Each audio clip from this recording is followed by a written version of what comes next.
Luxury के लिए। Dad सोचता है अब एम्परर का नाम आया, कुछ नहीं कह सकते, लेकिन हीरो एम्परर का बेटा है।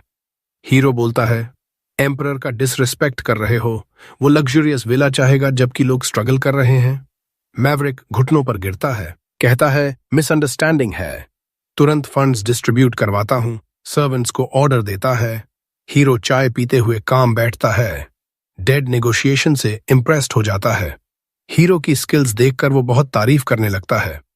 कहता है कि तुम्हारे पास कमाल की स्किल्स हैं, तुमने एक पुराने चालबाज को आसानी से पकड़ लिया। फिर माफी मांगता है कि वो तुम्हें इस्तेमाल करके पैसे निकालने की कोशिश कर रहा था। जमीन पर गिरकर ग्राल को प्रणाम करता है। हीरो को भी समझ आ जाता है कि डैड बस प्रिंस होने की वजह से मंत्री पर दबाव डालकर पैसे लेना चाहता था, लेकिन हीरो को कोई फर्क नहीं पड़ता क्योंकि वो लोगों की मदद तो करता ही। फंड्स मिलते ही डैड तुरंत अपने टेरिटरी को दोबारा बनाने के लिए निकल जाता है। तभी पैलेस से मैसेंजर आता है। एम्परर ने हीरो को बहुत जरूरी बुलाया है। हीरो बिना टाइम वेस्ट किए पैलेस पहुंच जाता है। अपने डैड को देखता है जो कबूतरों को खिला रहे हैं मन शांत करने के लिए। एम्परर बात शुरू करते हैं, तुमने उस लालची फाइनेंस मिनिस्टर को पूरी तरह हरा दिया अपनी बुद्धि से। हीरो हैरान रह जाता है कि डैड को ये सब कैसे पता चल गया जो अभी अभी हुआ था। उसके मन में सवाल इतने जोर से उठ रहे हैं कि एम्परर पहले ही समझ जाते हैं। कहते हैं जानकारी सबसे बड़ी हथियार है बेटा, इसे हमेशा चमकदार रखना। हीरो ये बात दिल में उतार लेता है, फिर कहता है कि मैंने तो बस जो सही था वो किया। एम्परर जवाब देते हैं सही काम करना ज्यादातर लोगों के लिए आसान नहीं होता। वो तारीफ में बह जाते हैं और सही गलत भूल जाते हैं। फिर मुड़कर हीरो के सिर पर प्यार से हाथ फेरते हैं। कहते हैं 6 साल की उम्र में तुम दुनिया के ज्यादातर लोगों से बेहतर हो। फिर कहते हैं उठो बेटा, तुमने लेजेंडरी सोर्ड लेवायथन को मास्टर कर लिया है जिसका डरावना इतिहास देखकर लोग डर जाते हैं। हीरो को भी अब समझ आ रहा है कि सोर्ड कितना खतरनाक है, कई उदाहरण देख चुका है। एम्परर कहते हैं अब तुम्हें इस वेपन को सही तरीके से इस्तेमाल करने की तकनीक भी सीखनी चाहिए, इसलिए मैंने तुम्हारे लिए एक सोर्ड्समैनशिप इंस्ट्रक्टर रखा है। तुरंत एक अनुभवी नाइट डेमियन घुटनों पर बैठ जाता है। एम्परर बताते हैं ये एम्पायर का सबसे बड़ा सोर्ड्समैन है। डेमियन तुरंत कहता है मुझे प्रिंस के साथ एक बाउट करने की इजाजत दीजिए, मैं उसकी रॉ स्किल और पोटेंशियल देखना चाहता हूं, तभी स्टूडेंट बनाऊंगा। एम्परर इजाजत दे देते हैं। हीरो समझ जाता है कि डैड को डेमियन पर पूरा भरोसा है। डेमियन अपनी बड़ी स्वॉर्ड निकालता है, कहता है जितना चाहो अटैक करो। हीरो स्टांस लेता है, लेकिन तभी उसका स्वॉर्ड बेकाबू होने लगता है। वो उसे काबू करने की कोशिश करता है और अटैक करता है। डेमियन उसके पहले स्ट्राइक से इम्प्रेस हो जाता है। हीरो को लेवायथन के पिछले यूजर्स की यादें आने लगती हैं। उन यादों से वो कुछ ही झटकों में डेमियन को डिसआर्म कर देता है। नाइट हार मान लेता है। एम्परर से कहता है मैं इसे कुछ नहीं सिखा सकता, इसकी टेक्निक स्वॉर्ड मास्टर के लेवल पर है। एम्परर गर्व से हंसते हैं, फिर हीरो को रिवॉर्ड देते हैं, इस साल के नाइट सिलेक्शन एग्जाम का हेड जज तुम बनोगे। हीरो खुशी खुशी जिम्मेदारी ले लेता है क्योंकि उसे पता है एम्पायर के सारे स्किल्ड वॉरियर्स इसमें हिस्सा लेते हैं। जीतने वाला नोबिलिटी रैंक तक पहुंच सकता है। विनर का पहला काम हेड जज का सबऑर्डिनेट बनना होता है। हीरो सोचता है एक मजबूत वॉरियर मेरे कमांड में होगा तो मैं और स्ट्रांग हो जाऊंगा। एम्परर पूछते हैं एग्जाम एलिमिनेशन मोड में हो या लीग फॉर्मेट में, लेकिन हीरो जवाब देने की बजाय सरप्राइज रिक्वेस्ट करता है। वो चाहता है कि रीजनल प्रीलिमिनरी राउंड हटा दिया जाए, पूरी एग्जाम कैपिटल में हो ताकि वो खुद सारे वॉरियर्स को जज कर सके, कोई टैलेंटेड वॉरियर गलत वजह से बाहर ना हो। एम्परर कहते हैं जो करना है करो। फिर हीरो घर लौटता है। जो से नाइट सिलेक्शन एग्जाम की बात करता है, पूछता है तुम्हारे विलेज से भी कोई कैंडिडेट जाता है? जो कहती है हाँ, हर साल एक ही लड़के को भेजते हैं, उम्मीद करते हैं कि वो विलेज का नाम रोशन करेगा। हीरो बताता है इस बार प्रीलिम्स नहीं है तो तुम ज्यादा लोग भेज सकते हो, लेकिन जो शर्माते हुए कहती है टैलेंट की कमी नहीं, पर एक ही लड़के को भेज पाते हैं क्योंकि कैपिटल में सब कुछ बहुत महंगा है, खाना रहना। गोफंडमी भी खोलते हैं फिर भी पैसे नहीं जुट पाते। हीरो फैसला करता है मैं सारे पार्टिसिपेंट्स का खर्चा उठाऊंगा ताकि कोई टैलेंटेड वॉरियर लड़ने से पहले ही बाहर ना हो। तुरंत डायलन को बुलाता है, कहता है कैपिटल में जितने भी खाली घर हैं सब खरीद लो, अगर जगह कम पड़े तो डॉर्मेट्री बनवा दो। खाने का इंतजाम करने के लिए सारे मर्चेंट से बात करो। खुद हीरो अलान से मिलने जाता है। अलान डिस्काउंट देकर एस्टीमेट देता है। हीरो समझ जाता है कि ये डिस्काउंट इतना बड़ा है कि अलान को नुकसान होगा। पूछता है, ऐसा क्यों? अलान कहता है, 13वें प्रिंस की रिक्वेस्ट को कोई मना नहीं कर सकता। हीरो कहता है, ये फ्लैटरी मेरे पर नहीं चलेगी, कोई मर्चेंट बिना वजह पैसे नहीं गनवाता। अलान हैरान होता है कि हीरो ने उसका इरादा पकड़ लिया। बताता है, उसी दिन पैलेस में सर्वेंट सिलेक्शन एग्जाम भी होता है। वो जानना चाहता है कि वहां किस तरह के लोग चुने जाते हैं। हीरो तुरंत समझ जाता है, अलान किसी लड़की को पैलेस में भेजना चाहता है ताकि वो नई नई खबरें दे सके, और अगर किंग उस लड़की का शुगर डैडी बन जाए तो अलान को मोटा प्रॉफिट होगा। अलान घबरा जाता है, कहता है, ये बात उस गिफ्ट से अलग है जो मैंने तुम्हारे मैंशन में भेजा था। हीरो इम्प्रेस होता है, कहता है, अगर लड़की मुझे पसंद आएगी तो मैं उसे पैलेस में रेकमेंड कर दूंगा, लेकिन मेरी डिमांड पूरी करनी होगी। अलान बहुत खुश होता है, कहता है, मैं ऐसी लड़की चुनूंगा जो तुम्हारी हर डिमांड पूरी करे। फिर घुटनों पर बैठकर कहता है, एक आम मर्चेंट को प्रिंस का इतना सम्मान मिलना, मैं अपनी दुकानों पर 13वें प्रिंस का क्रेस्ट लगाना चाहता हूं। हीरो खुश होता है लेकिन चेतावनी देता है, बेवफाई कभी माफ नहीं करूंगा। घर लौटता है, देखता है कि अलान को सबऑर्डिनेट बनाने से उसके स्टैट्स बढ़ गए हैं, लेकिन तभी एक स्टैट गिरने लगता है। वाटर एट्रीब्यूट का एसएस रैंक साधारण रैंक हो जाता है। हीरो को चिंता होती है, अल्मरिया में कुछ गड़बड़ हुई है। तुरंत जो को कहता है, पैलेस चलो, एम्परर से मिलना है। कुछ मिनट बाद वो एम्परर के सामने होता है। बताता है, अल्मरिया में कुछ बुरा हुआ है। एम्परर की आवाज से हीरो समझ जाता है, उन्हें पहले से पता था। एम्परर कहते हैं, मुझे शक था लेकिन प्रूफ नहीं था। तभी एक सर्वेंट आकर कान में कुछ फुसफुसाता है। एम्परर कंफर्म करते हैं, कहते हैं, अल्मरिया में रिबेलियन हो गई है। पूछते हैं, तुम्हें कितनी बड़ी लग रही है? हीरो सोचता है, सिर्फ एक स्किल गिरी है तो बहुत बड़ी नहीं होगी। एम्परर कहते हैं, करीब 5000 रिबेल्स दिखे हैं। पूछते हैं, क्या तुम खुद इसे दबाने का प्लान बनाओगे? हीरो कहता है, अभी मुमकिन नहीं, मैं छोटा हूं, कम्बैट का एक्सपीरियंस नहीं है। सिपाही मेरी बात पूरी तरह मानेंगे या नहीं पता नहीं, बेहतर होगा कोई और प्रिंस जाए। एम्परर हीरो की समझदारी से हैरान होते हैं। कहते हैं, ठीक है, तुम्हारी बात मानता हूं, किसे भेजना चाहते हो? हीरो कहता है, हेनरी सबसे अच्छा ऑप्शन है, मुझे उस पर भरोसा है। एम्परर हेनरी को हीरो के साथ रिबेल्स को दबाने भेज देते हैं। हेनरी पूछता है, क्या तुम सच में ग्लोरी किसी और को देना चाहते हो? बैटलफील्ड में मेरिट बहुत काम आता है आगे चलकर। हीरो कहता है, मुझे अभी एक्सपीरियंस चाहिए, मेरी गलत लीडरशिप से सिपाहियों की जान नहीं जानी चाहिए। तभी उसका सोर्ड हॉस्टिलिटी महसूस करता है। हीरो तुरंत गाड़ी रुकवाता है, समझ जाता है कुछ दुश्मन मेरी जान लेने आए हैं। वो भाई पर भरोसा करने की बजाय खुद सामना करने का फैसला करता है। गाड़ी से कूद जाता है, रास्ते के सारे टॉर्च बुझ जाते हैं। अगले ही पल जमीन से पानी के खंभे उठते हैं, हर तरफ से अटैक करने के लिए। हीरो लेवायथन को शील्ड में बदलकर सब ब्लॉक कर देता है। समझ जाता है ये अल्मरिया के वाटर यूज करने वाले रिबेल्स हैं। कुछ ही देर में स्किल्ड सोर्ड प्ले से सबको नीचे गिरा देता है। हेनरी इम्प्रेस होकर कहता है, इनसे पूछताछ अच्छी होती। हीरो कहता है, अभी भी हो सकती है, मैंने इन्हें मारा नहीं, सिर्फ सोर्ड की ऑरा से बेहोश किया है।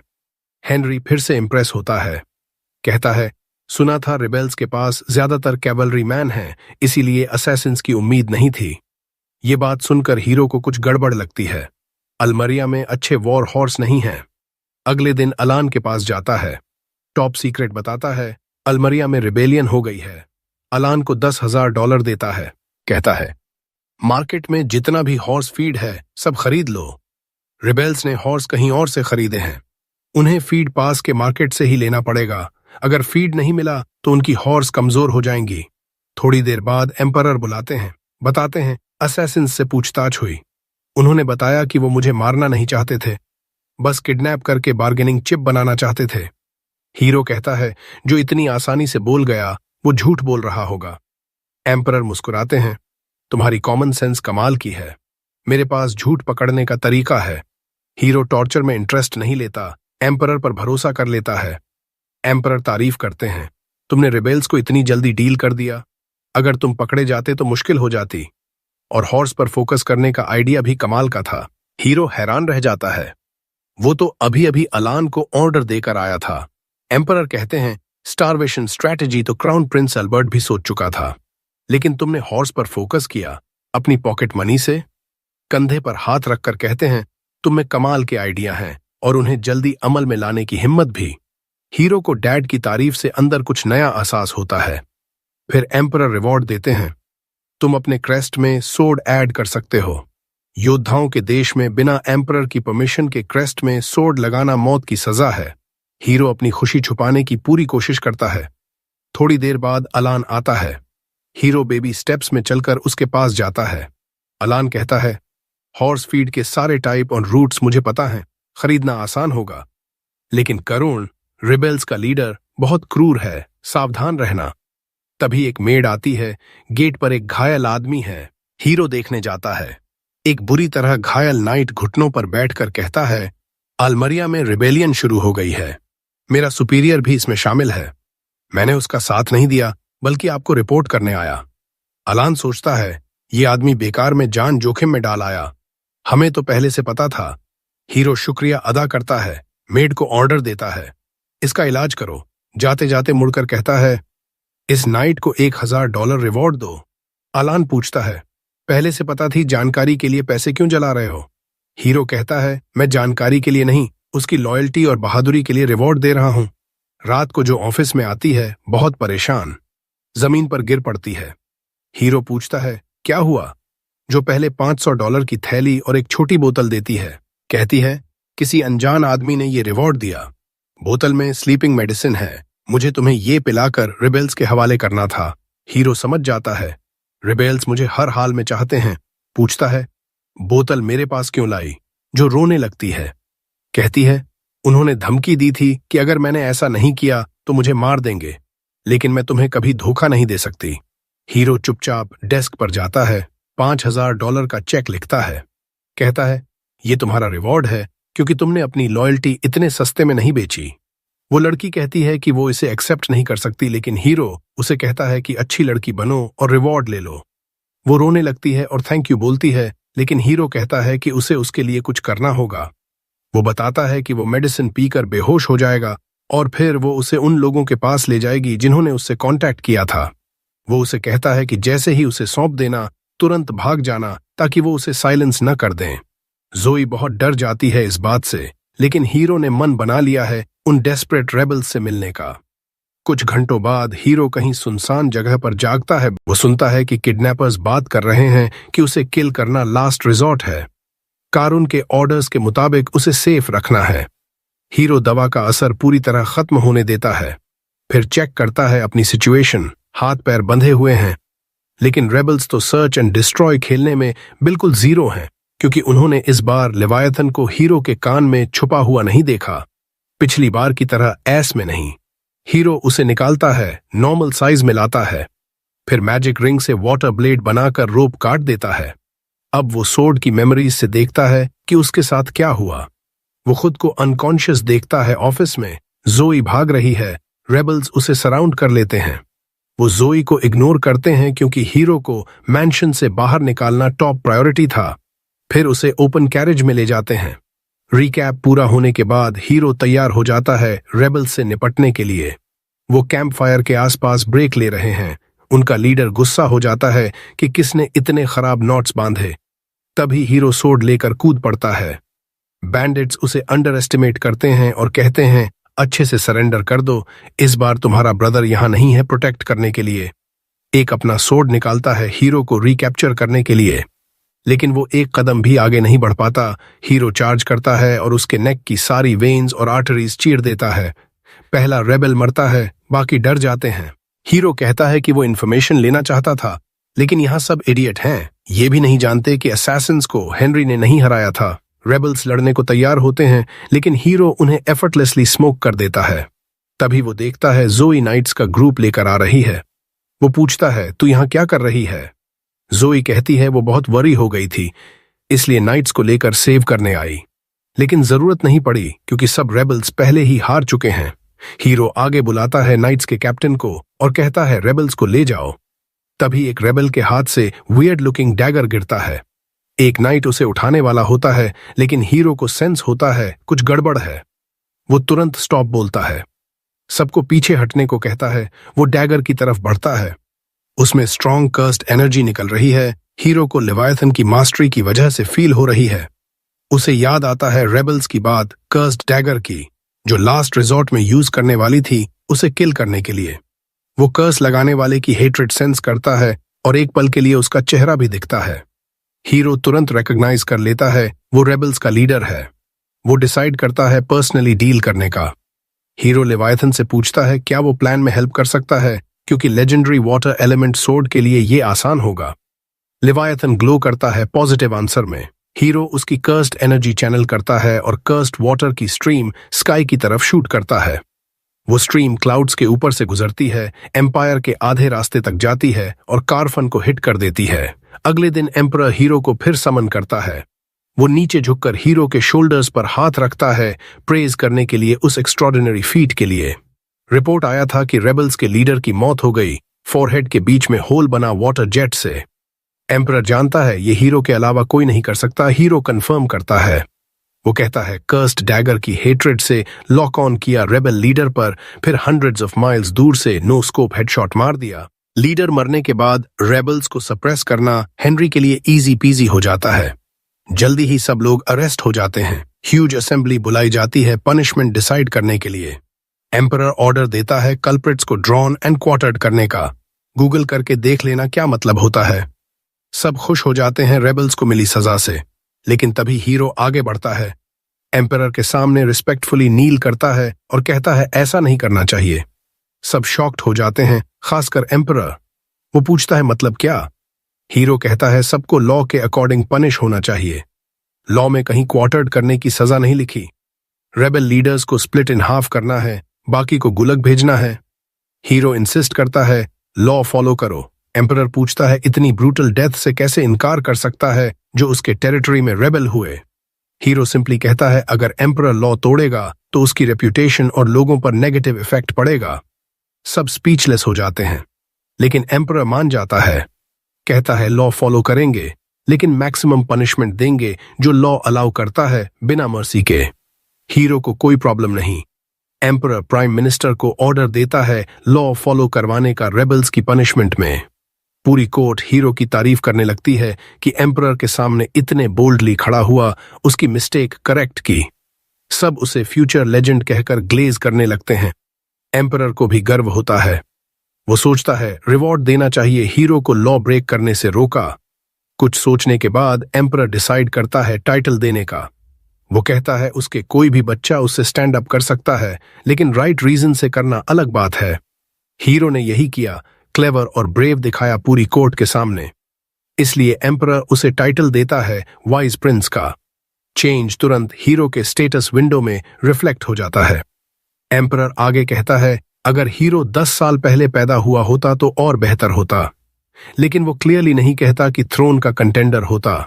कोर्ट अचानक हीरो के लिए चीयर करने लगती है उस स्टेटमेंट पर। फिर एम्परर पूछता है अपकमिंग नाइट सिलेक्शन एग्जाम की प्रिपरेशंस के बारे में। हीरो परमिशन मांगता है प्लान्स बाद में शेयर करने का। एम्परर अलाउ कर देता है कोर्ट प्रोसीडिंग्स खत्म होने के बाद। वो फाउंटेन एरिया में जाते हैं। हीरो टी सिप कर रहा है। 4 सर्वेंट्स उसके चारों तरफ वाटर बकेट्स लेकर खड़े हैं। हीरो के सिग्नल पर वो उसे स्प्लैश करने की कोशिश करते हैं, लेकिन हीरो रिंग के शील्ड से सब ब्लॉक कर देता है। एम्परर समझ नहीं पाता।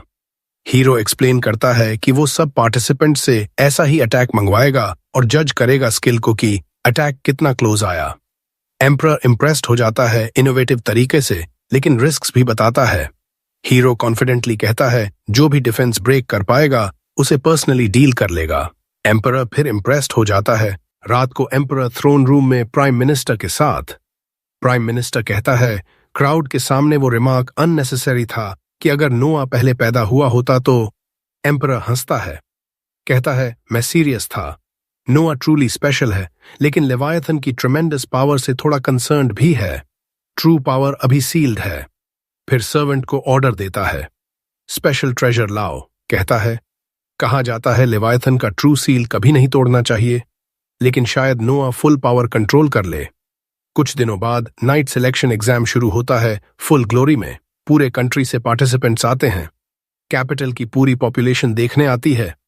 ये उनके लिए सुपर बोल जैसा है। बहुत सारे लोगों ने लाइफ सेविंग्स बेट लगा रखी हैं। एक पार्टिसिपेंट आता है, देखने में ज्ञान का एडल्ट फॉर्म लगता है, जैसे रात भर पानी में भीगा रहा हो। वो अरीना में आता है।